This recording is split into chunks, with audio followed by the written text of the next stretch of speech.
మిత్రులను నేను అడగదలుచుకున్నా. హైదరాబాద్లో మీ ఇండ్ల పట్టాలకు భూములు ఇస్తే 10 ఏళ్ళ పట్టాల సర్టిఫికెట్లు మీకు చంద్రశేఖరరావు ఇయ్యలే.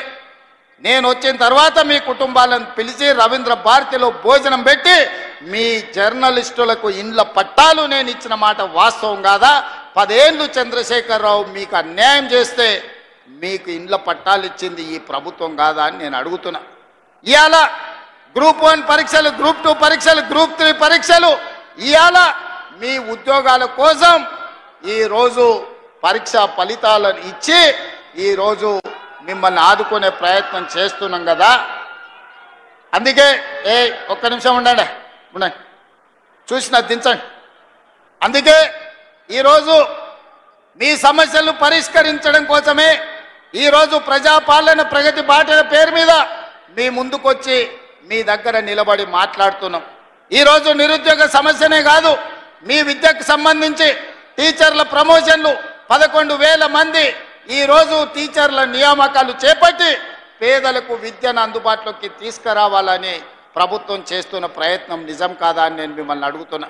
మిత్రులారా, ఈరోజు రైతుల గురించి కానీ, మహిళల గురించి కానీ, విద్యార్థుల గురించి కానీ, నిరుద్యోగ యువకుల గురించి కానీ, తెలంగాణ సమాజంలో ఉన్న సమస్యల్ని పరిష్కరించడానికి పాత్రికేయ మిత్రుల నుంచి మొదలు పెడితే డాక్టర్లు, లాయర్లు, ఇంజనీర్ల వరకు ప్రతి ఒక్కరి సమస్యని పరిష్కరించడానికి ఈరోజు రాష్ట్ర ప్రభుత్వం ప్రయత్నం చేస్తున్నది. అందుకే ఆనాడు ధనిక రాష్ట్రంగా చంద్రశేఖరరావు గారికి అప్పచెప్పినాం. ఈరోజు దివాలా తీసిన రాష్ట్రంగా మా చేతికి అప్పచెప్పిండు. అందుకే మిత్రులారా, ఈరోజు ఈ సమస్యలు పరిష్కరించడానికి ఉన్నది ఉన్నట్టు వాస్తవాలను మీకు వివరించే ప్రయత్నం చేస్తున్నా. ఈరోజు రాష్ట్రానికి బడ్జెటు ఆదాయము తగ్గిపోయింది. బట్టి విక్రమార్క గారు పోయినసారి బడ్జెట్ 2,91,000 కోట్ల రూపాయలకు పెట్టిండు. కానీ వాస్తవంగా మేము గతంలో వేసిన అంచనాల కంటే తగ్గించి ఆర్థిక పరిస్థితి అబద్ధాలతో ఉండకూడదని బడ్జెట్ను తగ్గించే పెట్టినాం. అయినా అంచనాల మేరకు ఆదాయం రాలే. ఇవాళ మేము పెట్టిన బడ్జెట్ 70,000 కోట్ల రూపాయలు తక్కువతో ఈరోజు బడ్జెట్ ముగియబోతుంది మార్చి 31 తారీఖు నాడు.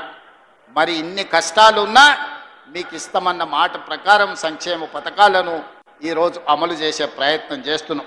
అభివృద్ధికి అవసరమైన నిధులను ఈరోజు విడుదల చేస్తున్నాం. అభివృద్ధిలో భాగంగానే స్టేషన్ గన్పూర్కి ఈరోజు మీ విద్యకు ఇంటిగ్రేటెడ్ రెసిడెన్షియల్ స్కూల్స్ కావచ్చు, 100 పడకల ఆసుపత్రి కావచ్చు, మీ సాగునీటి ప్రాజెక్టు కోసం కావచ్చు, మీ ఇంటిగ్రేటెడ్ రెవెన్యూ డివిజన్ ఆఫీస్ కోసం కావచ్చు, మీ స్టేషన్ గన్పూర్ అభివృద్ధి కోసం కడియం శ్రీహరి గారు పెద్దలు అడిగిన ప్రతి మాట నిలబెట్టడానికి ఇవాళ 800 కోట్ల రూపాయలు మీకు మంజూరు చేయడమే కాదు, ఇంతకుముందు పెద్దలు కడియం శ్రీహరి గారు ఇదే వేదిక మీద నుంచి ఇంకో కొత్త చిట్టి మళ్ళా తీసి నా ముందల పెట్టిండు. కాగితాలు అక్కడ ఇచ్చిండు. కడియం శ్రీహరి గారు మొత్తం వినతి పత్రాలు ఇచ్చిండు. వారిని చూస్తేనే నాకు భయం అవుతుంది. వారు ఏ పైరవ అడిగారు, ఏ సొంత పని అడిగారు. వారు వస్తేనే నా ప్రజలకు ఏదో చెయ్యాలి, స్టేషన్ గన్పూర్కు నిధులు తీసుకుపోవాలని అడుగుతూ ఉంటారు.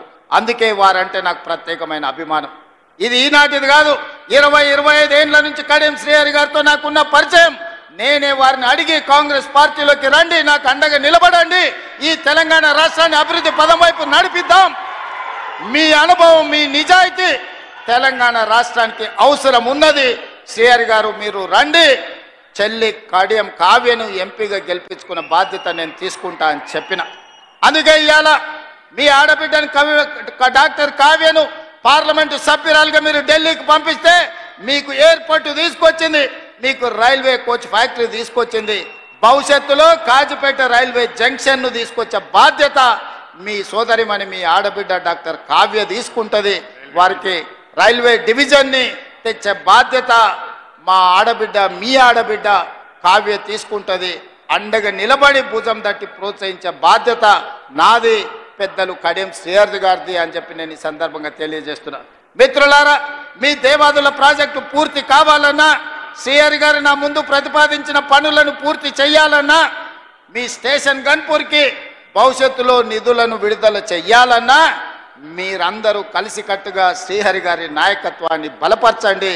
ఈ స్టేషన్ గన్పూర్ని అభివృద్ధి చేసే బాధ్యత ఈ రాష్ట్ర ప్రభుత్వం తీసుకుంటుంది. ఈనాడు రాష్ట్రం నలుమూలలో మీరు చూడండి, కృష్ణానది జలాల గురించి మీరు ఆలోచన చేయండి. గోదావరి మీద కట్టిన ప్రాజెక్టుల గురించి ఒక్కసారి చర్చ